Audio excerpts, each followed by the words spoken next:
Human resource management का lecture number 10 new series में performance management आज इसमें हम स्टडी करेंगे। कुछ ये क्वेश्चंस दिए गए हैं पास्ट पेपर्स में एफपीएससी के। तो आई होप सो के ये क्वेश्चन आप खुद अटेम्प्ट कर पाएंगे। मैं कुछ कॉन्सेप्ट दूंगा, कुछ चीज़ें आपके एंड पे छोड़ूंगा, तो आप जो है वो ये क्वेश्चन खुद अटेम्प्ट कर पाएंगे जैसे एक स्टूडेंट ने किए। तो उसको भी मैं एग्जाम्पल करूंगा यहाँ पे। तो हमने देखा कि ह्यूमन रिसोर्स मैनेजमेंट जो है उसके 4 पिलर्स प्रोसेस या सिस्टम थे। फर्स्ट एचआर प्लानिंग, दूसरा एम्प्लॉयज को कंपनसेट कैसे करना है, और तीसरा था परफॉर्मेंस मैनेजमेंट या है परफॉर्मेंस मैनेज। देखें, हमने एचआर प्लानिंग में ये देखा था कि एम्प्लॉयज को कैसे भर्ती करना है, प्लान कब करना है, कब भर्ती करना है, तरीका क्या होगा, एडवर्टीजमेंट कैसे करेंगे, किस तरह के लोगों को भर्ती करेंगे, टेस्टिंग कैसे होगी, एवेल्युएशन कैसे होगी, अच्छा टैलेंट हम ले आए ऑर्गेनाइजेशन में, ये सारा प्रोसेस करने के बाद उसके बाद हमने कहा कि इम्प्लाई को कंपनसेट भी अच्छा करना चाहिए, उन्हें अच्छी सैलरीज, परक्स, प्रिविलेजेस, बेनिफिट सारी चीजें देनी चाहिए ताकि जितने ज्यादा उन्हें पैसे मिलेंगे, रकम या दूसरे रिवार्ड्स वगैरह मिलेंगे, वो बहुत अच्छा जो है वो तरीके से ऑर्गेनाइजेशन में काम करेंगे। भाई हम इतनी चीजें इम्प्लाइज को दे रहे हैं, इतने अच्छे तरीके से हमने उन्हें भर्ती किया है, तो क्या वो अच्छा काम कर भी रहे हैं या नहीं, क्या वो गुड परफॉर्म कर रहे हैं ऑर्गेनाइजेशन में। तो ऐसा क्या तरीका होगा कि उनकी जो परफॉर्मेंस है उसे एवेल्युएट किया जा सके, उसे मैयर किया जा सके कि वो ऑर्गेनाइजेशन में कैसा परफॉर्म कर रहे हैं, उनकी परफॉर्मेंस को डिटरमाइन किया जा सके। तो ये सारे का सारा सिस्टम जो है वो जिसमें इम्प्लाइज की परफॉर्मेंस डिटरमाइन की जाती है, ये कहलाता है परफॉर्मेंस मैनेजमेंट सिस्टम, या इस कॉन्सेप्ट को कहते हैं परफॉर्मेंस मैनेजमेंट। तो आज हम इसे कुछ स्टडी करेंगे। किसी भी जो ऑर्गेनाइजेशन की ग्रोथ है ना, वो डायरेक्टली डिपेंड करती है उसकी इम्प्लाइज की परफॉर्मेंस पे। जितनी ज्यादा बेटर इम्प्लाइज की परफॉर्मेंस होगी, जितना बेहतरीन इम्प्लाइज परफॉर्म करेंगे, उतनी बेहतरीन ऑर्गेनाइजेशन ग्रो करेगी, उतनी ज्यादा वो आगे बढ़ेगी। तो ऑर्गेनाइजेशन की ग्रोथ डायरेक्टली रिलेटेड है इम्प्लाइज की परफॉर्मेंस पे, या डिपेंड करती है डायरेक्टली इम्प्लाइज की परफॉर्मेंस पे।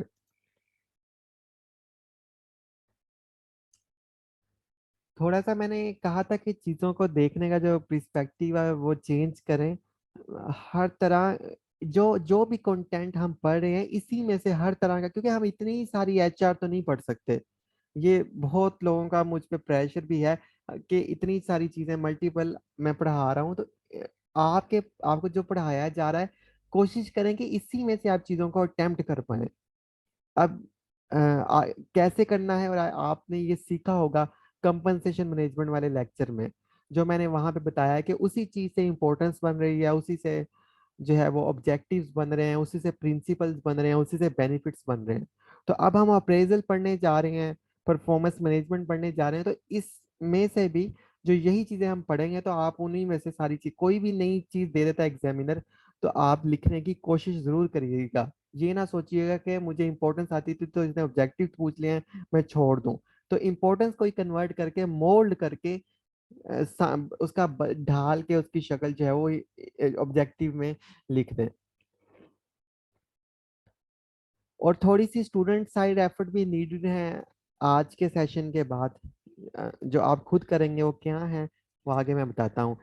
तो परफॉर्मेंस मैनेजमेंट सिस्टम क्या होता है, हम 2-3 क्वेश्चंस का आंसर लेंगे। इस तरीके से हम चलेंगे कि ये हमें चीज समझ आ जाएगा परफॉर्मेंस मैनेजमेंट सिस्टम है क्या। तो हम देखेंगे सबसे पहले what is performance management system, इसके बाद हम वाई पे जाएंगे, और फिर which performance management system is required उस पे जाएंगे। तो what is performance management system, ये है क्या चीज, किस ब्ला का नाम है। तो simply performance management is a system through which the management can track the performance of their employees. Performance management एक सिस्टम है, एक प्रोसेस है, एक तरीका कार है, जिसके जरिए जो ऑर्गेनाइजेशन की मैनेजमेंट होती है वो अपने इम्प्लाइज की परफॉर्मेंस को ट्रैक कर सकती है, उसका अंदाजा लगा सकती है कि इम्प्लाइज की परफॉर्मेंस कैसी जा रही है ऑर्गेनाइजेशन में। इस पूरे ट्रैक करने के अमल का नाम है परफॉर्मेंस मैनेजमेंट सिस्टम।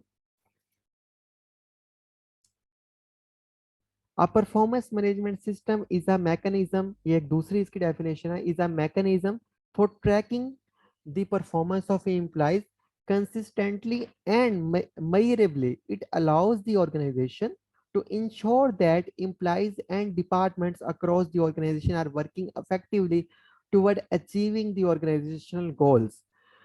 वो कहते हैं कि जो परफॉर्मेंस मैनेजमेंट सिस्टम है ये एक कंटिन्यूस प्रोसेस है, मतलब ऑर्गेनाइजेशन में ये कंटिन्यूस प्रोसेस, ये कंटिन्यूस अमल है जो मुसलसल चलता रहता है।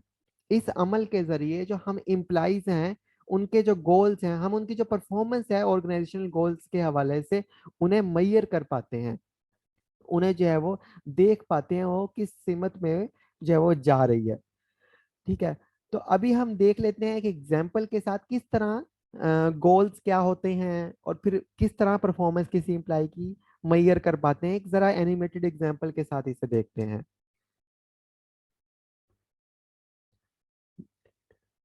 जैसे कि एक एम्प्लॉय था, एक एक जो है वो बोतलें बनाने वाली कंपनी है जो बच्चों की फीडर्स वगैरह बनाती है, तो उस एम्प्लॉय का काम है सिर्फ जो जितने भी फीडर्स वगैरह बनते हैं उनके जो ऑनलाइन ऑर्डर्स आते हैं उन्हें जो है वो पार्सल को डिस्पैच करना।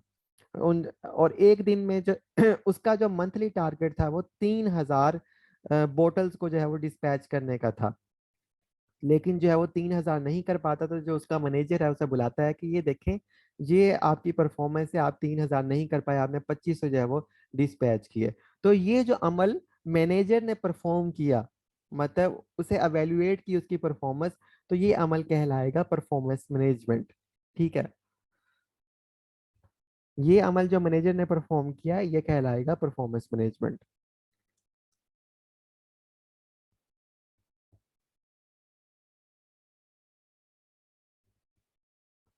उसके बाद हम नेक्स्ट चलते हैं, तो यहाँ पे अ, हम देखते हैं थोड़ा सा इस एग्जाम्पल के साथ।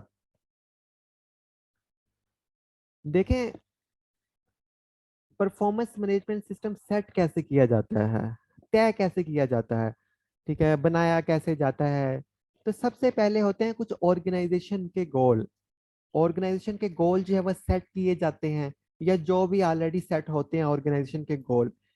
फिर जो है वो ऑर्गेनाइजेशन के गोल से रिलेटेड जो है वो इम्प्लाइज के गोल सेट किए जाते हैं, ताकि इम्प्लाइज इन गोल्स को पूरा करें, ताकि ऑर्गेनाइजेशनल गोल्स जो है वो अचीव हो पाए।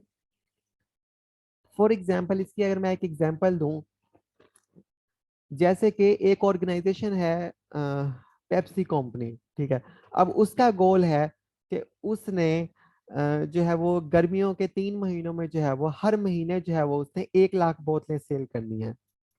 और टोटल पेप्सी कंपनी के एक शहर में, मतलब उनका टारगेट है कि एक शहर में 10 लाख बोतलें सेल करनी है, ये ऑर्गेनाइजेशन का गोल है।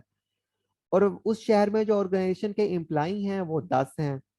तो अब एक एम्प्लाई जो है वो उसे टारगेट मिल गया कि उसने 10-10 हजार बोतलें जो है वो सेल करनी है। ठीक है, अब अगर ये 10 के 10 एम्प्लाई जो है वो मिल के 1 लाख बोतलें सेल कर पाते हैं, तो इट्स मीन इन्होंने ऑर्गेनाइजेशन का जो गोल था उस सिटी में उसे जो है वो फुलफिल कर लिया है, उसे जो है वो अचीव कर लिया है। तो इस तरह से सबसे पहले जो है वो ऑर्गेनाइजेशन के जो गोल्स होते हैं, उसके जो मकसद होते हैं, उससे रिलेटेड जो है वो इम्प्लाइज के गोल सेट किए जाते हैं, गोल्स कह लें या टारगेट्स कह लें। फिर अगर अब वो उन गोल्स को इम्प्लाइज अचीव कर पाते हैं या नहीं कर पाते हैं, तो उनकी परफॉर्मेंस को मैयर किया जाता है, उसे हम कहते हैं परफॉर्मेंस मैयरमेंट। और इस प्रोसेस में एक और एग्जांपल मैं यहाँ पे लूंगा, अगर आपको फिर भी समझ नहीं आया है। जैसे एक मोबाइल कंपनी है, कोई भी कर लें, तो जैसे सैमसंग ओप्पो है, तो उसका मकसद है पाकिस्तान में कि 10 लाख फोन्स को सेल करना, ये उसका गोल है पूरे एक साल में। अब अब जो है वो पूरे पाकिस्तान में उनके 100 एम्प्लॉइज हैं, और तो वो ये जो 100 एम्प्लॉइज को जो है वो सेल्स ऑफिसर हैं 100, तो उन्हें ये गोल जो है वो डिवाइड कर देंगे, मतलब उन्हें जो है वो आपके हिस्से में जो है वो 10-10 हजार मोबाइल्स आते हैं, तो इस तरह 100 बंदों को 10-10 हजार का टारगेट दे देंगे।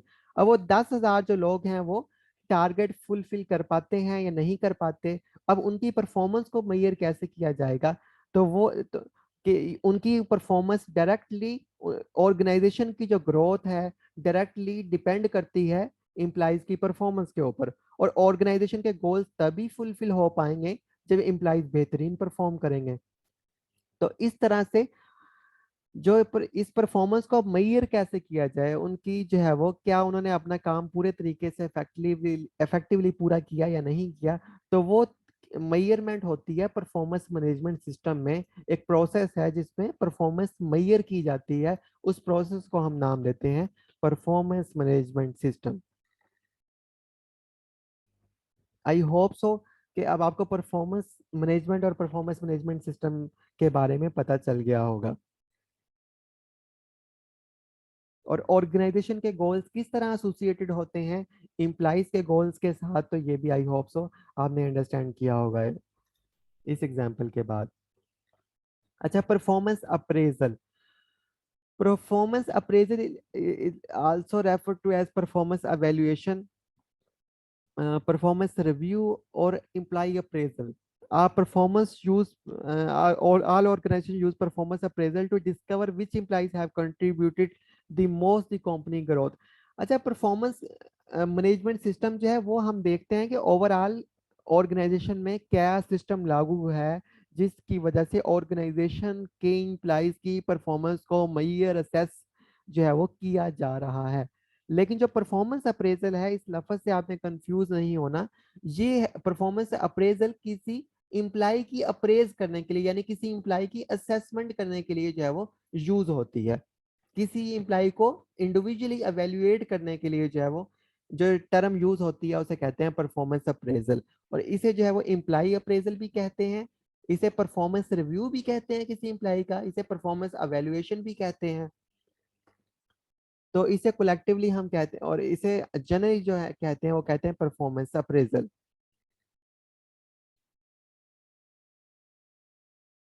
Welcome back. अच्छा, परफॉर्मेंस अप्रेजल इसे जो है वो परफॉर्मेंस रिव्यू भी कहते हैं, परफॉर्मेंस एवेल्युएशन भी कहते हैं किसी इम्प्लाई की, या इसे इम्प्लाई अप्रेजल भी कहते हैं। मतलब उसकी जो कारकर्दगी है उसका जायजा लेने का नाम है performance appraisal. All organizations use performance appraisal to discover which employees have contributed the most to the company growth. ये हर एम्प्लाई की परफॉर्मेंस जो है वो अप्रेज की जाती है, साल बाद भी हो सकती है, क्वार्टरली भी हो सकती है, मंथली भी हो सकती है, 6 मंथ बाद भी हो सकती है, कि उस एम्प्लाई ने कितना बेहतर तरीके से कंपनी में जो है वो कंट्रीब्यूट किया है। हर एम्प्लाई की जो इंडिविजुअली की जाती है उसे परफॉर्मेंस एवेल्युएशन या performance appraisal of that employee भी कह सकते हैं। दूसरी इसकी तारीफ ये दी हुई है, performance appraisal is also know as performance review is a yearly assessment of an employee accomplishment and contribution to the firm. एक एम्प्लाई ने ईयरली कितनी कंट्रीब्यूशन की है उस ऑर्गेनाइजेशन में, तो मोस्टली जो है वो ये ईयरली की जाती है परफॉर्मेंस अप्रेजल। कितनी उसने जो है वो कंपनी में या चीज़ों में टास्क को पूरा किया है साल भर में, जो उसकी मेजर ड्यूटीज थी, असाइनमेंट्स थी। तो इन कंट्रीब्यूशन और अकॉम्प्लिशमेंट्स की टर्म में जो उसकी परफॉर्मेंस को असेस किया जाता है उस अमल का नाम है परफॉर्मेंस अप्रेजल। और परफॉर्मेंस अप्रेजल और परफॉर्मेंस मैनेजमेंट सिस्टम ये दोनों डिफरेंट चीज़ें हैं। परफॉर्मेंस अप्रेजल सिर्फ एम्प्लॉय से रिलेटेड है, और जब परफॉर्मेंस मैनेजमेंट सिस्टम है वो पूरी ऑर्गेनाइजेशन के एम्प्लॉयज को लुक अप जो है वो करता है। अब जैसे यहाँ पे एक एग्जांपल भी दी हुई है परफॉर्मेंस अप्रेजल की, कि ये वाला एम्प्लॉय है ये किस रैंक में आता है, ये पुअर है, एवरेज है, गुड है, वेरी गुड है, या एक्सीलेंट है, और किस नंबर पे ये है, या इसकी परफॉर्मेंस ऑर्गेनाइजेशन में किस हद तक एफिशिएंट और इफेक्टिव है।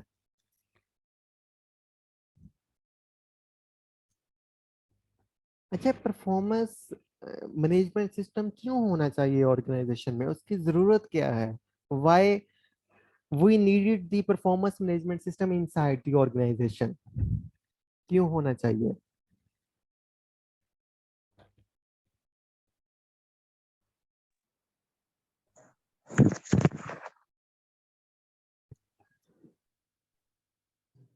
तो सबसे पहला जो पॉइंट है वो है कि जो प्रमोशन होती है नेक्स्ट स्टेज पे ले जाने के लिए उसकी परफॉर्मेंस को एवेल्युएट किया जाना चाहिए, फिर ही उसे प्रमोट किया जाना चाहिए ना।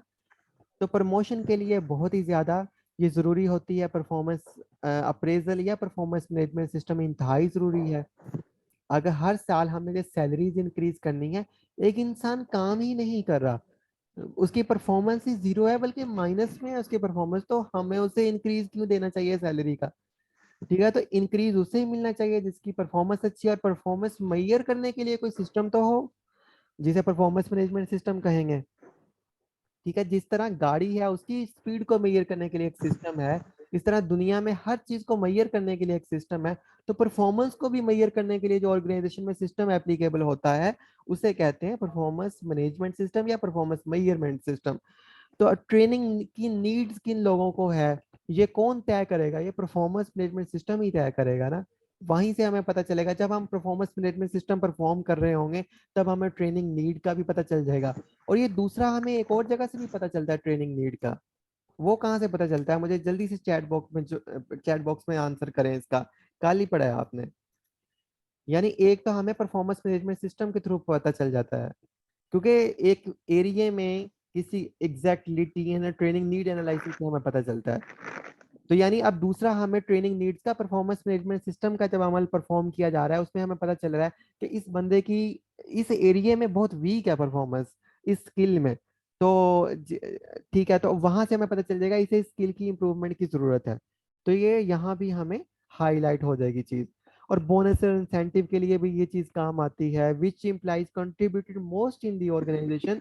ये हमें इसी के थ्रू पता चलता है। और हम स्ट्रेंथ और वीकनेसेस मेजर कर सकते हैं एम्प्लॉइज की, कि किस एरिया में वो वीक हैं, किस एरिया में उन्हें इम्प्रूवमेंट की जरूरत है, किस एरिया में वो डेफिशिएंट हैं, ताकि उन्हें बेहतर किया जा सके। तो नीड की हमने बात कर ली, क्यों जरूरी है। तो इसी नीड्स को कन्वर्ट करके अगर कल कोई इंपॉर्टेंस आ जाता है कि इंपॉर्टेंस क्या है परफॉर्मेंस मैनेजमेंट सिस्टम की, या सिग्निफिकेंस क्या है, तो इसी तरह आपने रीमोल्ड और रीशेप करके क्वेश्चन का आंसर लिख देना है। यही इसमें रॉकेट साइंस है। आज के बाद हमने पॉइंट्स नहीं बनाने, हमने इस तरह से चीजों को लेके इंशाल्लाह चलना है।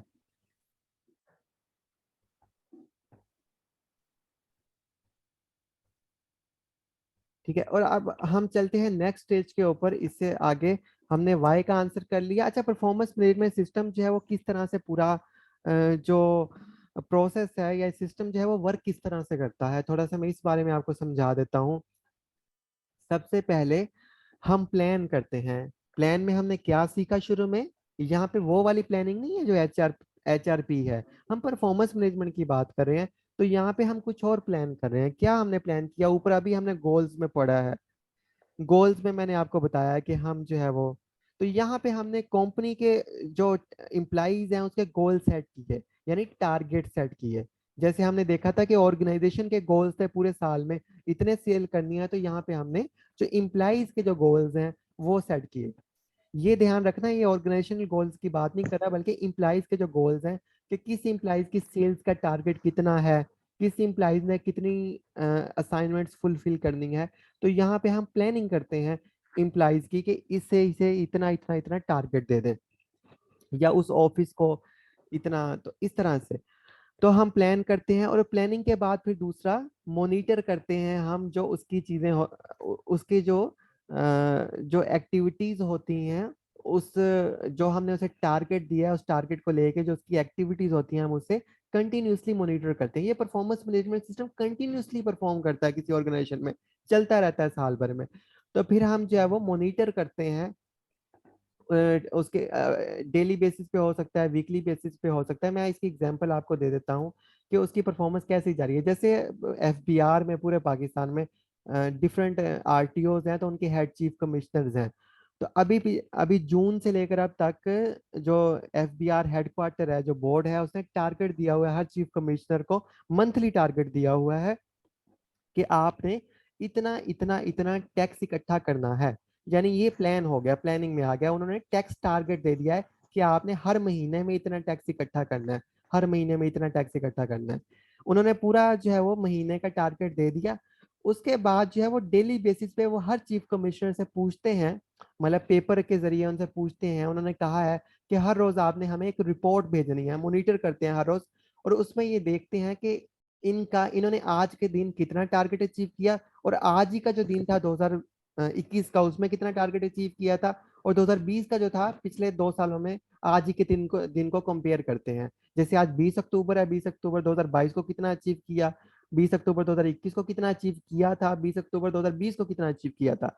तो वो इस तरह डेली बेसिस पे डेली जो है मॉनिटरिंग करते हैं, डेली मॉनिटरिंग रिपोर्ट मंगवाते हैं कि आज का चीफ कमिश्नर ने कितना जो है वो टारगेट अचीव किया। इस तरह पाकिस्तान में जितने भी एलटीओज हैं, आरटीओज हैं, एफबीआई सीटीओज हैं, तो उनके चीफ कमिश्नर डेली बेसिस पे एक रिपोर्ट भेजते हैं। तो अगर जिस दिन टारगेट कम हो, फॉर एग्जांपल 2020-21 में टारगेट जो है वो ज्यादा पैसे जमा किए हुए हैं, 2022 में कम है उल्टा, तो फिर वो यहाँ पे पूछते हैं, यहाँ पे जो है वो करेक्शन करते हैं, वो करेक्शन का अमल आगे आएगा। लेकिन हमने अगर किसी को कोई टारगेट दे दिया है, उस टारगेट देने के बाद ये नहीं है कि हम उसे भूल गए और 6 महीने बाद हमें याद आएगा और 6 महीने बाद पूछेंगे। हम जो दूसरे हिसाब किताब है वो साल बाद करते हैं, लेकिन परफॉर्मेंस मैनेजमेंट में हम जो है वो कंटिन्यूअसली जो है वो चीज़ों को मॉनिटर भी साथ करते हैं। जैसे कंपनीज होगी, वहां जैसे अभी पीछे हमने एनिमेटेड एग्जांपल दी, जैसे प्रोडक्शन प्लांट है पेप्सी का, तो वहां पे एक ही हमने टारगेट सेट कर लिया कि आज इतनी बोतलें जो है वो हमने फिल करनी है। तो अब क्या हमारे वर्कर्स ने इतनी बोतलें फिल कर पाई, तो ऊपर वाला जो मैनेजर होगा वो कंटिन्यूअसली मॉनिटर करेगा, या डेली मॉनिटर करेगा, या आवरली शिफ्ट में मॉनिटर करेगा। अगर सही तरीके से काम नहीं हो रहा, तो वो उसे जो है वो उस पर एक्शन भी ले सकता है, उसे रिव्यू भी कर सकता है। अच्छा, अगर काम फॉर एग्जांपल हमने जैसे मैंने अभी बताया कि इतनी बोतलें जो है वो फिल करनी है, ये हमने टारगेट सेट कर लिया, और क्या इतनी बोतलें फिल हो रही हैं हम उसे मॉनिटर कर रहे हैं। अगर फॉर एग्जांपल टारगेट था हमारा 10,000 बोतलें फिल करने का, और हो रही हैं दिन में 7,000 बोतलें फिल, तो हम जो मॉनिटर कर रहे हैं, देख रहे हैं, तो हम फिर इस चीज को रिव्यू करेंगे। अगर फॉर एग्जांपल कोई सिस्टम खराब है, या इम्प्लाइज को वो स्किल नहीं आती, या वर्कर्स की जरूरत है, या एफिशिएंसी चाहिए एक इम्प्लाइज को, वो वैसे काम नहीं कर रहा, तो फिर हम जो है वो यहाँ पे वहाँ पे नए लोग चाहिए जिनके पास बेहतर स्किल्स हो। तो इस तरह से हम वहाँ पे करेक्ट कर देंगे उस प्रोसेस को, या उन्हें रिव्यू करने के बाद करेक्शन कर देंगे। तो करेक्शन का अमल जो है वो ये डेवलपिंग में आता है, या एम्प्लॉइज को कुछ ट्रेनिंग की जरूरत है, तो फिर वहां से एम्प्लॉइज को हटा कर ट्रेनिंग के लिए भेज दिया जाएगा, स्किल सीखने के लिए, कि आप आए फिर आके आप परफॉर्म करें, तो ट्रेनिंग जो है के बाद आप बेहतर तरीके से परफॉर्मेंस दे पाएंगे।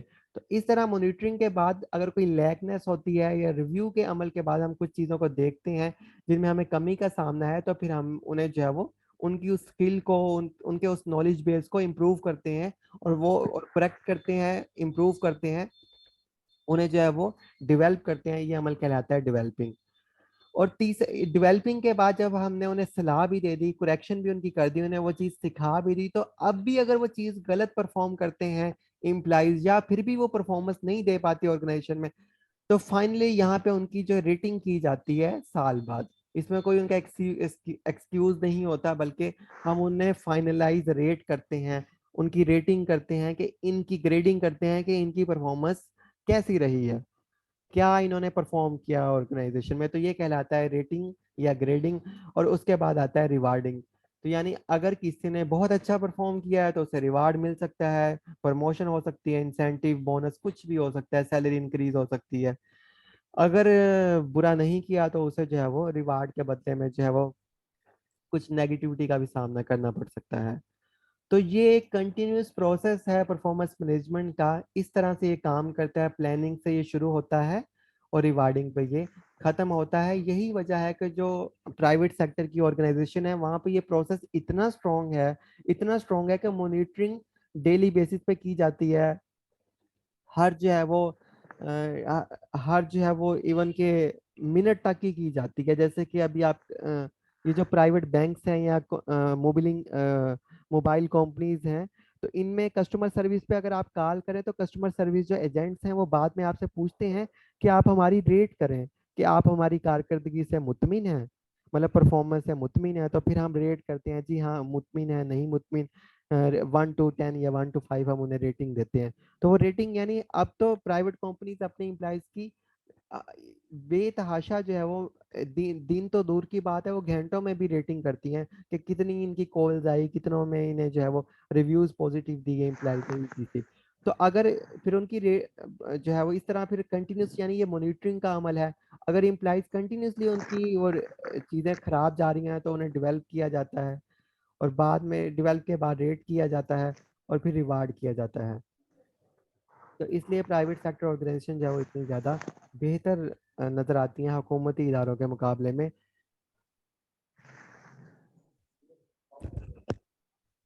तो यहाँ पे हम अब नेक्स्ट पार्ट की तरफ जाते हैं, वो है विच।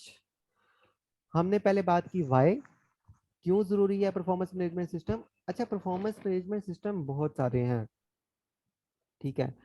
अब ये सवाल पैदा होता है कि जो एवेल्युएशन की जाए इम्प्लाइज की किसी ऑर्गेनाइजेशन में, वो कैसे की जाए।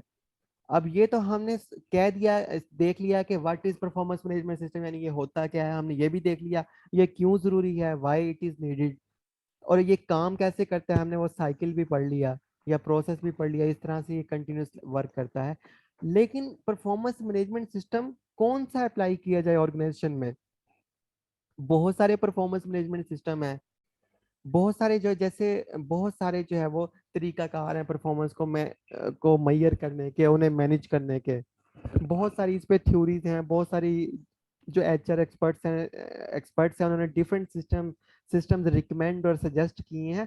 तो हमारी ऑर्गेनाइजेशन के लिए कौन सा सूटेबल है, जो बहुत बहुत इफेक्टिवली बेहतरीन तरीके से हमें इम्प्लाइज की सही परफॉर्मेंस मैयर करके बता दें कि ये इम्प्लाइज सही इस लेवल का है, इसके साथ रिवर्स में बदले में ये सलूक होना चाहिए। जैसे पाकिस्तान के सरकारी इदारे हैं तो वहाँ पे इंतहाई खराब परफॉर्मेंस मैनेजमेंट सिस्टम अप्लाइड है, इस वजह से कि अच्छे जो परफॉर्म करने वाले लोग हैं वो कभी भी ऊपर जा ही नहीं पाते। लेकिन जो प्राइवेट सेक्टर है, जैसे बैंक्स हैं, तो उनमें एक इफेक्टिव परफॉर्मेंस मैनेजमेंट सिस्टम है, जो जितना अच्छा परफॉर्म करता है वो ऊपर जाता रहता है। वो इसी वजह से है कि दोनों जगहों पे फर्क सिर्फ परफॉर्मेंस मैनेजमेंट सिस्टम का है, अच्छे परफॉर्मेंस मैनेजमेंट सिस्टम का है, पुअर का नहीं। अगर परफॉर्मेंस मैनेजमेंट सिस्टम इटसेल्फ ही खराब होगा, उसमें वो कैपेबिलिटी ही नहीं होगी कि वो एम्प्लॉइज की परफॉर्मेंस को मैयर कर पाए, तो फिर उसे अप्लाई करने का उल्टा नुकसान है, ऑर्गेनाइजेशन में कोई फायदा नहीं है। तो यहाँ पे हम मुख्तलिफ किस्म के परफॉर्मेंस मैनेजमेंट सिस्टम पढ़ने वाले हैं। तो यहाँ पे एक स्टूडेंट हैं हमारे, तो उन्होंने बहुत अच्छा ये आज बहुत ही ज़्यादा इम्प्रेसिव और इंस्पायरिंग और बहुत ही ज़्यादा अप्रिशिएटेड और काबिल तारीफ उन्होंने ये काम किया। एक हफ्ता पहले उन्होंने जो चीज़ें अभी हमने पढ़ी नहीं है, और ये उनका सब्जेक्ट भी नहीं है, उन्होंने बीकॉम और एमए इंग्लिश किया हुआ है। मैं नाम नहीं बोल सकता प्राइवेसी की वजह से, लेकिन उन्होंने बहुत अच्छे नोट्स बनाए, बहुत ही इंस्पायरिंग और अप्रिशिएटेड, मतलब काफ़ी ज़्यादा काबिल तारीफ है ये, कि उन्होंने इतना जो स्कैटर्ड चीज़ है परफॉर्मेंस मैनेजमेंट, उसे बिल्कुल एक अच्छे एंगल से जो है वो कंसाइज कर दिया। तो आई थिंक कि आपको जो है वो उनके उन नोट्स को फॉलो करना चाहिए जो सर यूनुस ने आज शेयर किए हैं। तो मैंने भी जो है वो उन्हीं के नोट से ये कुछ मटेरियल लिया है, और मैं रिकमेंड करूंगा कि जो बाकी हिस्सा है वो आप वहां से भी पढ़ें, और इंटरनेट से खुद आप पढ़ेंगे। आज आज आपका ये टास्क होगा। तो अब हम बात कर लेते हैं परफॉर्मेंस मैनेजमेंट सिस्टम की। मैंने अभी बात की कौन सा रिक्वायर है हमारी ऑर्गेनाइजेशन को जो इफेक्टिव हो। तो परफॉर्मेंस मैनेजमेंट सिस्टम कह लें या परफॉर्मेंस मैनेजमेंट मेथड कह लें, ये एक ही चीज है। सिस्टम कह लें या मेथड कह लें, यहाँ पे आपने कंफ्यूज नहीं होना, मेथड का नाम ही सिस्टम है, ठीक है। तो परफॉर्मेंस मैनेजमेंट मेथड्स या सिस्टम्स ये वाले हैं, दो तरह से उन्होंने डिवाइड किया। The first is traditional method और दूसरे हैं मॉडर्न मेथड। जैसे हमने वहां भी पढ़ा था द क्लासिक ट्रायो, और फिर हमने जो है वो एडवांस टेस्टिंग मेथड पढ़े थे। यहाँ भी जो है वो ट्रेडिशनल मेथड्स हैं, कुछ परफॉर्मेंस को मैयर करने के जो पुराने हैं या रवायती हैं, और कुछ जो है वो मॉडर्न है जो आजकल के दौर में इस्तेमाल हो रहे हैं। तो ट्रेडिशनल मेथड में सबसे पहले आ जाती है ये कॉन्फिडेंशियल रिपोर्ट, ऐसे method, ranking method, force distribution method, graphic rating method and checklist method, paired comparison method, इन्हें हम पढ़ते हैं। और मॉडर्न मेथड जी आप खुद पढ़ेंगे, और इसके बाद हम देखेंगे एफपीएससी के क्वेश्चंस। तो कॉन्फिडेंशियल रिपोर्ट सिस्टम या कॉन्फिडेंशियल रिपोर्ट मेथड क्या होता है। इस मेथड में जो है वो जो नीचे वाला इम्प्लाई होता है, सबऑर्डिनेट इम्प्लाई होता है, उसका जो ऑफिसर होता है, उसका जो हायर ऑफिसर होता है, उससे वो जो है मेजर करता है उसकी परफॉर्मेंस। तो ये जो सुपीरियर होता है यानी जो उसका ऑफिसर होता है वो एनुअल कॉन्फिडेंशियल रिपोर्ट जो है वो उसकी परफॉर्मेंस की बेस पे, उसके बिहेवियर की बेस पे जो है वो सबमिट कर देता है ऑर्गेनाइजेशन को, और ये रिपोर्ट जो है वो उसे शेयर नहीं की जाती। और खास तौर पे जो पाकिस्तान के सरकारी इदारे हैं यहाँ पे ये चीज़ काफ़ी ज़्यादा यूज़ होती है। जैसे आप भी कल को इंस्पेक्टर बनेंगे तो आपका जो ऑफिसर होगा वो आपकी ACR लिखेगा, मतलब एनुअल कॉन्फिडेंशियल रिपोर्ट लिखेगा, लिख के जो है वो डिपार्टमेंट को सबमिट कर देगा। तो ये काफ़ी ट्रेडिशनल मेथड है ACR वाला या कॉन्फिडेंशियल रिपोर्ट वाला। अब इसमें थोड़े से नुकसान फायदे ये हो सकते हैं कि अगर आपका ऑफिसर आपसे खुश है तो वो पॉजिटिव रिपोर्ट लिखेगा, अगर जो है वो खफा है, नाराज है, तो वो नेगेटिव लिखेगा। तो थोड़े से ये इसके बेनिफिट्स हैं या ये इसके नुकसान आता है। तो इस तरह बेनिफिट्स नुकसानात की बात भी आ जाए तो पेपर में आपने हर मेथड के खुद से लिख देने हैं। और दूसरा ऐसे मेथड है, इस मेथड में जो है वो जो एवेल्यूएटर होता है वो एक ऐसे की शक्ल में कंप्लीट जो है वो डिस्क्रिप्शन लिखता है एम्प्लॉय के बारे में, इसकी परफॉर्मेंस कैसी है, किस तरह का ये बंदा है, क्या वीकनेसेस हैं, स्ट्रेंथ हैं, किस तरह का परफॉर्म कर रहा है, किस तरह का इसका बिहेवियर है, सारी चीज़ें जो है वो वर्क को कैसे टैकल करता है। तो ऐसे की सूरत में एक डिस्क्रिप्शन की सूरत में जो है वो एवेल्यूएटर जो होता है, वो एवेल्यूएटर कोई भी हो सकता है, आपका ऑफिसर भी हो सकता है, HR के लोग भी हो सकते हैं। तो वो एवेल्यूएटर जो होता है वो डिटेल रिपोर्ट जो है वो ऐसे की फॉर्म में सबमिट कर देता है, ये कहलाता है ऐसे मेथड। और इसके बाद आ जाता है रैंकिंग मेथड। यहाँ पे ये लिखा हुआ है it is a simple less time consuming method, और ये बहुत चीप और सस्ता भी है, इसमें हमारे इतने पैसे नहीं लगते। इसमें हम एम्प्लॉयज की जो है वो रैंकिंग कर देते हैं या रेटिंग कर देते हैं। और इस एग्जांपल से आप समझ सकते हैं कि जैसे कि कौन सा एम्प्लॉय किस नंबर पे है। हम रेटिंग कर देते हैं कि ऑर्गेनाइजेशन में अगर 10 एम्प्लॉय हैं तो ये फर्स्ट नंबर पे है इस साल, एम्प्लॉय ऑफ द ईयर है, ये सेकंड नंबर पे है, ये थर्ड पे है, और ये फोर्थ पे है, और ये पुअर है। तो इस तरह हम रैंकिंग कर देते हैं, तो इसे कहते हैं रैंकिंग मेथड। रेटिंग भी इसे कह सकते हैं, जिसमें हम एम्प्लॉयज को रेट करते हैं, रैंक करते हैं। अच्छा, force distribution method is a performance appraisal rating method requiring the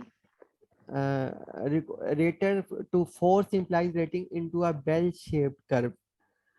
अच्छा, फोर्स डिस्ट्रीब्यूशन मेथड भी एक मेथड है, इसमें जो जो इवेल्युएटर होता है ना, जिसने रेट करना होता है एम्प्लाई को, उसे ये फोर्स किया जाता है कि जो आप एम्प्लाई की जो परफॉर्मेंस है उसे रेट इस तरह बेल शेप में जो है वो बेल शेप कर्व में जो है वो उसे रेट करें। अब ये बेल शेप कर्व क्या होता है, थोड़ा सा मैं इसके बारे में आपको बता देता हूँ।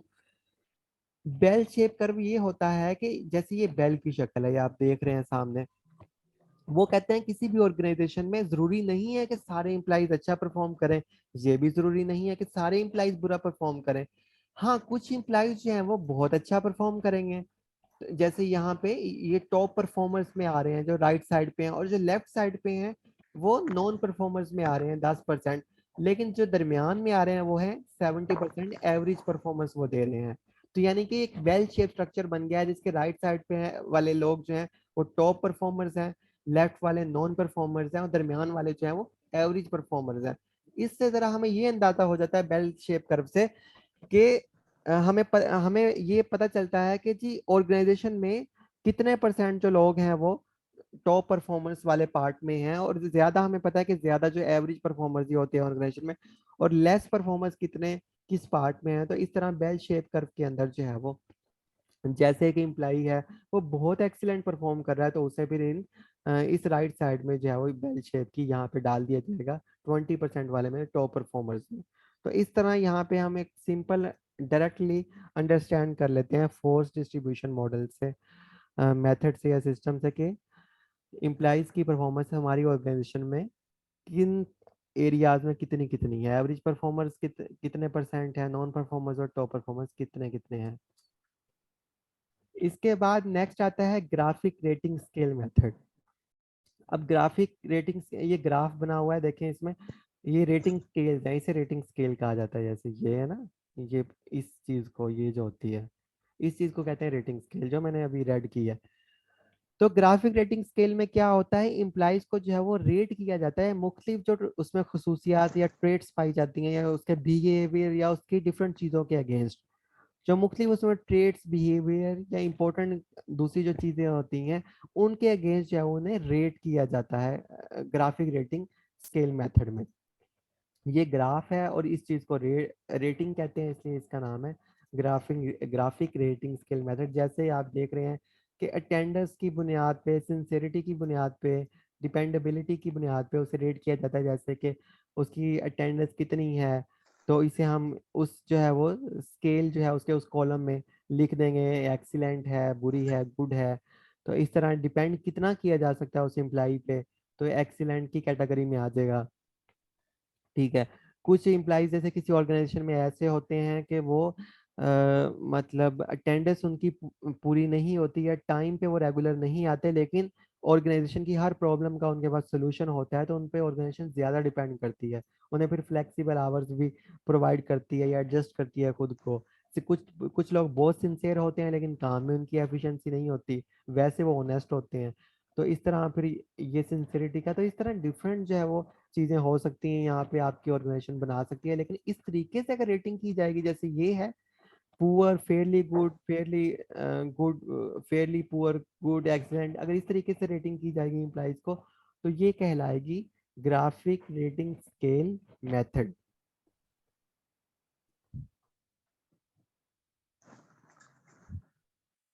और चेकलिस्ट मेथड जो है वो क्या होता है कि इसमें एक चेकलिस्ट बनी होती है।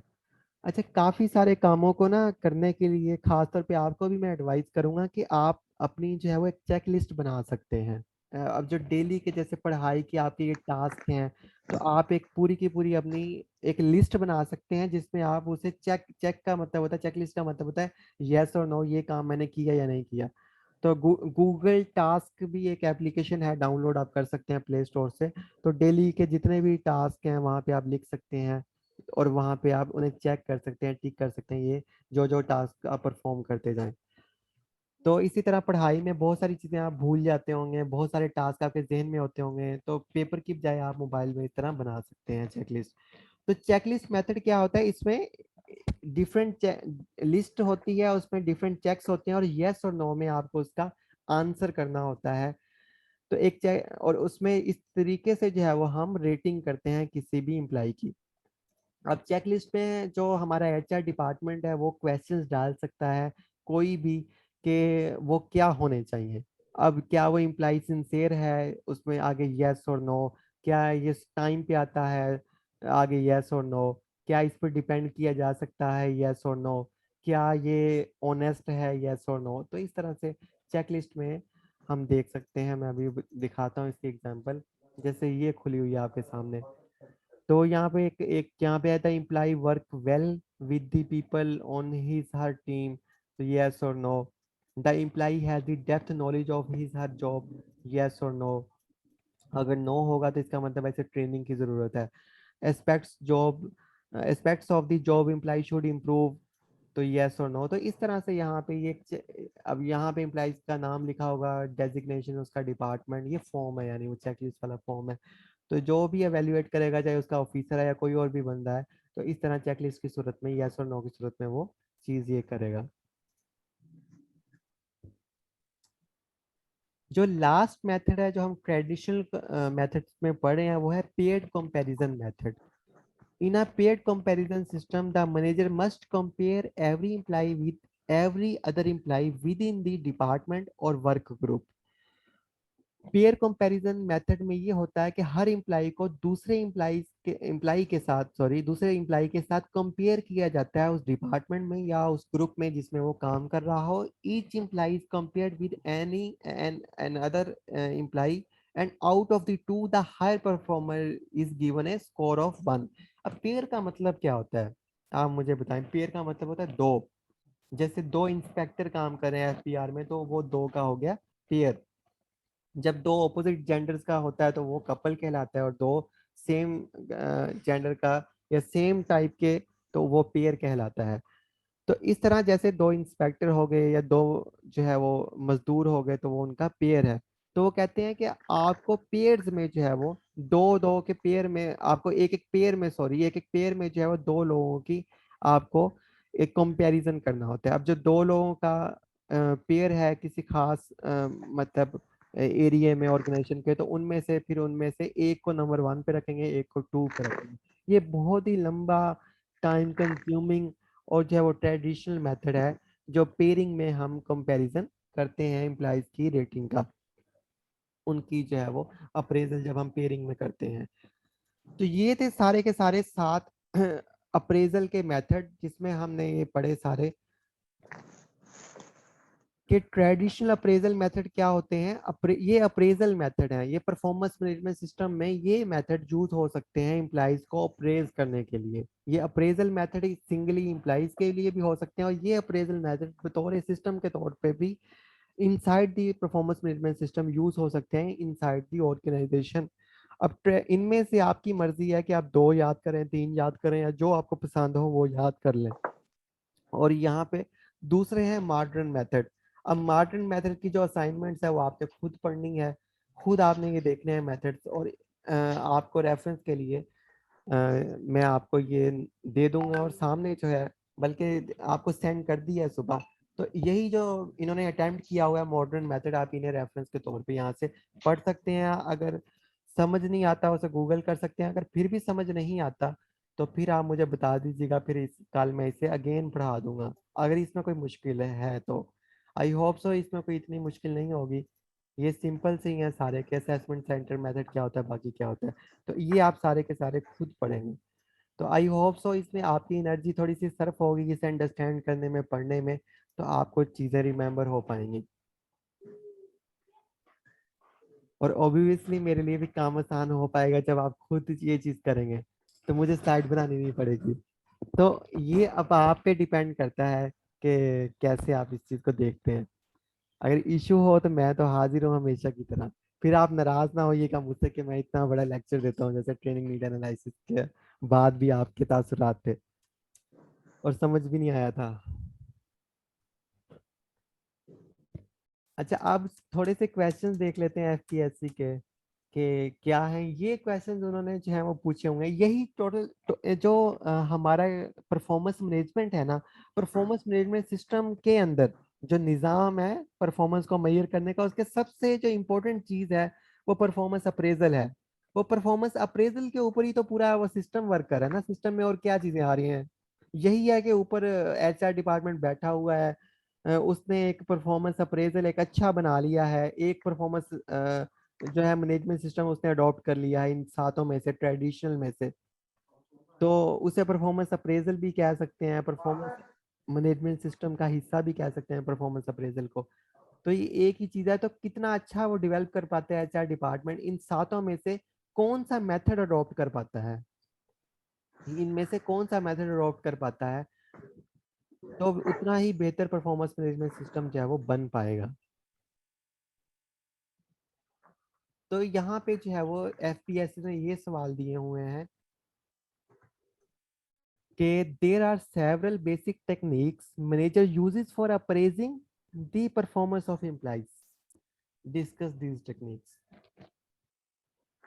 अब हमने तो यहाँ पे परफॉर्मेंस मैनेजमेंट सिस्टम पढ़ा है, फिर हमने कहा कि 7 तरह के सिस्टम होते हैं, फिर हमने कहा नहीं इन्हें मेथड भी कह सकते हैं। तो अब यहाँ पे वो पूछ रहा है कि टेक्निक्स कौन सी होती हैं परफॉर्मेंस मैनेजमेंट की, तो हमने तो ये पढ़ी नहीं है। डिस्कस दिस टेक्निक्स, ये पास पेपर का ओरिजिनल क्वेश्चन है। तो बेटा यही वाली जो टेक्निक्स हैं, ये टेक्निक्स नहीं है, ये मेथड्स ही हैं जो अभी ऊपर हम पढ़ के आए हैं। जो ट्रेडिशनल मेथड और एडवांस मेथड, यही टेक्निक्स का नाम उसने दे दिया है, ये है मेथड ही, उसने आपको कंफ्यूज कर दिया है। तो इसी तरह यही चीज हमने डेवलप करनी है कि हमने कंफ्यूज नहीं होना, लफ्ज को अंडरस्टैंड करना है। अब सिंपल उसने कह दिया परफॉर्मेंस सेवरल बेसिक जो है वो मेथड्स अडॉप्ट करता है मैनेजर किन चीजों को अप्रेज करने के लिए, एम्प्लॉइज की परफॉर्मेंस को। तो आपने कहना है जी हाँ, कुछ इस तरह के बेसिक जो है वो मेथड्स जो है मैनेजर यूज करता है, जिसमें से ग्राफिक रेटिंग स्केल हो सकता है, ये हो सकता है, वो हो सकता है। तो आप ये भी कह सकते हैं कि ट्रेडिशनल मेथड ये हैं, और मॉडर्न मेथड ये है। इस तरह आप 2 लिस्ट भी बना सकते हैं। बहुत अच्छा इन्होंने क्वेश्चन अटेम्प्ट किया हुआ है, उसे आप फॉलो कर सकते हैं। एंड मैं स्पेशली अप्रिशिएट करूंगा उन स्टूडेंट को कि थैंक्स, खास तौर पे एकेडमी की तरफ से। और अगर आप इसी तरह का काम करेंगे जैसा इन्होंने किया है, तो मैं इस वीक या अगले वीक के एंड पे सर्टिफिकेट जो है आपके घर जो है वो पोस्ट करूंगा IAR एकेडमी की तरफ से। अगर आप इस तरह का काम करेंगे जिस तरह इन्होंने किया है पेपर में, इस तरह चीजों को करेंगे। अब ये काम उन्होंने एडवांस में किया है, 10 कोई मिनट गाइड नहीं किया गया था, 1 हफ्ता पहले उन्होंने ये चीज की है। तो इस तरह की एफर्ट आपके एंड पे रिक्वायर है, हालांकि ना उन्होंने पढ़ाया है। और उनकी ये सिचुएशन है कि वो पर्सन एक गांव में है, गांव में रहते हैं, और गांव में जहाँ पे इंटरनेट भी नहीं है, बहुत डिफिकल्टी क्या रीच होता है, और वो रूफ के ऊपर, छत के ऊपर बैठ के जो है वो लेक्चर सुनते हैं रात 2 बजे तक। तो ये ये सर जिनका माइक ऑन है इनको तो रिमूव करें काइंडली यहाँ से। तो प्लीज इस तरह से आप करें। तो इस तरह से आपकी एफर्ट की नीड है। अच्छा, और सेकंड इसके बाद दूसरा सवाल है, what are the importance of employees performance appraisal, discuss the problem face in employees appraisal. वो कह रहा है कि इम्पोर्टेंस क्या है एम्प्लॉइज परफॉर्मेंस अप्रेजल की। आई थिंक मैंने आपको इम्पोर्टेंस के ऊपर थोड़ा सा डिस्कस किया था ऊपर। कर पाएंगे अब आप खुद इम्पोर्टेंस? इम्पोर्टेंस अगर आ जाती है, इस तरह दे दिया उसने, तो पॉइंट्स लिख पाएंगे?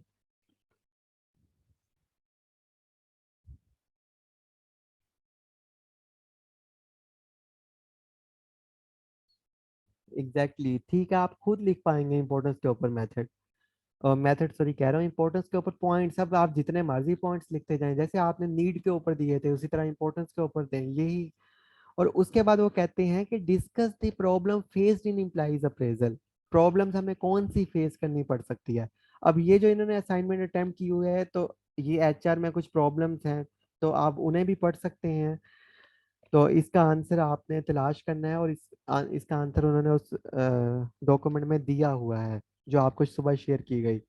तो वहां से आप देखिएगा, इस चीज को खुद अंडरस्टैंड कीजिएगा। अगर और वैसे आप अपनी तरफ से अगर प्रॉब्लम लिखना चाहें, ऐसा रहा हैंड बच्चा उसे नहीं आता, उसे ये चीज नहीं पड़ी हुई, तो फिर वो अपनी तरफ से जितनी प्रॉब्लम उसके जहन में आ सकती हैं वो वहां पे लिखते। जैसे कि वो लिख सकता है कि जो अप्रेजल का जब अप्रेजल की जाती है इम्प्लाइज की, तो उसमें जो है वो अप्रेजल का तरीकाकार एक सही बना होना चाहिए। अगर सही नहीं है तो वो एक प्रॉब्लम खड़ी कर सकता है कि एफिशिएंट एम्प्लॉय जो है वो सही तरह से रेट नहीं हो पाएगा, ऊपर पता ही नहीं चल पाएगा डिपार्टमेंट को कि ये इतना एफिशिएंट है इस चीज़ में। तो इस तरह डिफरेंट प्रॉब्लम्स जो है वो आप लिख सकते हैं। तीसरे नंबर पे वो पूछ रहे हैं, discuss the advantages and disadvantages of different methods a manager can use adopt for effective performance appraisal implies।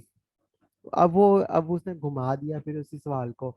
वो अब यहाँ पे ये पूछा है कि एडवांटेजेस क्या हैं और डिसएडवांटेजेस क्या हैं डिफरेंट मेथड्स की जो मैनेजर अडॉप्ट कर सकता है परफॉर्मेंस अप्रेजल के लिए।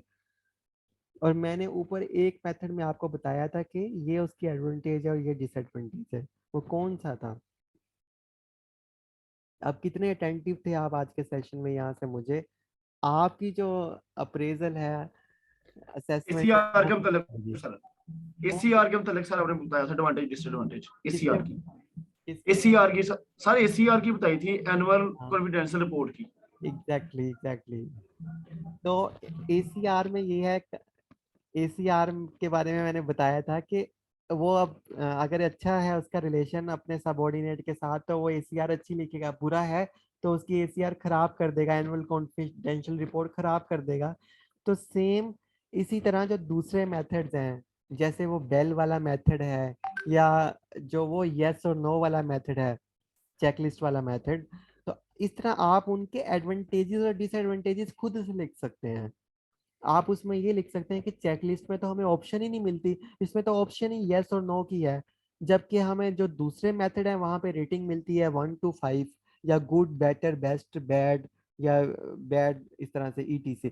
तो हमें जो है चॉइस लिमिटेड मिलती है चेकलिस्ट वाले मेथड में। दूसरा आप ये कह सकते हैं कि चेकलिस्ट वाले मेथड में हम ज्यादा चीजें कर सकते हैं। तो इस तरह दो दो पॉइंट्स जो हैं वो, अब उसने यहाँ पे कंप्रिहेंसिव क्वेश्चन दे दिया है कि एडवांटेजेस बताएं, डिसएडवांटेजेस बताएं ऑफ डिफरेंट मेथड्स, यानी जो डिफरेंट मेथड यूज हो रहे हैं, सिर्फ एक ही नहीं, अब डिफरेंट मेथड, उनकी एडवांटेजेस और डिसएडवांटेजेस बताएं जो मैनेजर यूज करता है इफेक्टिव परफॉर्मेंस अप्रेजल के लिए। अब मेथड्स कितने हैं आपके सामने? 7 तो मैंने पढ़ाए हैं आपको सिर्फ ट्रेडिशनल में, और बाकी जो 5-6 हैं वो आई थिंक वो मॉडर्न में है। 7 और 6 जमा करें 12-13 बनते हैं। तो 13 अगर मेथड आपने पढ़ लिए, आप 13 ना पढ़े, आपको अगर 7 भी याद हैं और 7 मेथड्स की भी आप डिसएडवांटेजेस भी लिख देते हैं और एडवांटेजेस भी लिख देते हैं और थोड़ा थोड़ा इंट्रो भी लिख देते हैं, इस मेथड में ये होता है। अगर एटलीस्ट 13 में से आपको 7 या 6, चलो 5 ही याद है, तो 13-14 नंबर तो कहीं नहीं गए ना। और फिर थोड़ा सा एलेबोरेट भी आप उस चीज को कर देते हैं और थोड़ी सी परफॉर्मेंस मैनेजमेंट की डेफिनेशन भी लिख देते हैं या साइकिल भी बना देते हैं ईटीसी। तो इस तरह से हर एंगल से, अब ये देखिए ये 3 क्वेश्चंस हैं और ये 3 एंगल से दिए हुए हैं। पहले में उसने टेक्निक्स लफ्ज यूज कर लिया, दूसरे में इंपॉर्टेंस पे आ जाते हैं जनाब, तीसरे में कह देते हैं कि उन मेथड्स की एडवांटेजेस बताएं और डिसएडवांटेजेस बताएं। तो इसीलिए मैं पॉइंट्स आपको याद नहीं करवाना चाहता था किसी भी सेशन में कि ये चीज कहीं से भी आ जाए, हमने खुद अटेम्प्ट कर देनी है, हमने खुद लिख लेनी है। आई थिंक वो टाइम आ गया है कि अब हम इन चीज़ों को इस तरह, इस तरीके से प्रैक्टिस करेंगे। हम जितना भी पढ़ लें, अब फंडामेंटल नहीं है, अब हम एडवांस थोड़ा सा जा रहे हैं। तो इसी तरह पे नेक्स्ट लेक्चर जो है वो बेस होंगे। अब ये जो 7 मेथड है सिर्फ वो आपने खुद पढ़ने हैं, उसे भी देखना है जो वो पीडीएफ है, और वहाँ, और इस चीज़ को अब आपने खुद, आपने भी नोट्स बनाने हैं। और आपकी असाइनमेंट ये है कि सेम उसी पैटर्न पे मुझे सेम इन तीनों क्वेश्चंस के जो है वो नोट्स चाहिए, मतलब आप मुझे जो है वो आंसर्स चाहिए। अब आपको कितने दिन का टाइम चाहिए मुझे बताएं, तो मैं गूगल क्लासरूम में पेस्ट कर दूंगा ये क्वेश्चंस।